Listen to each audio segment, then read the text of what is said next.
የማክሱም የፑንት ስልጣኔ የኩሽ ስልጣኔ የኑቢያ ስልጣኔ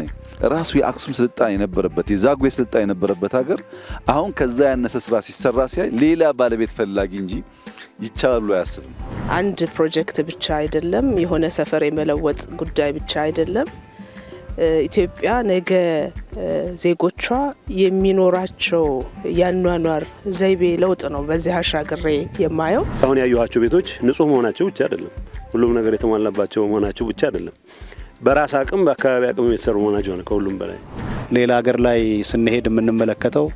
የምንቀናው ነገር ዛሬ በአገራችን ተግባራዊ ሆኗልና ይሄ በጣም ትልቅ ስራ ነው ብለን ነው የምንወስደው ቀለል ባለ መንገድ ከተማ ውስጥ ያለውን የኑሮ ዘይቤ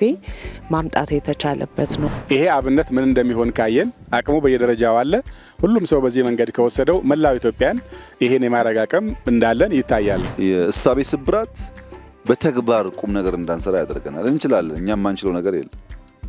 እንዳንችል ያደረገን የትኩረት የአቅጣጫ ስተት ነው እሱን ካስተካከል እንደሚቻል አይተናል ማስፋትም እንዲሁ ይቻላል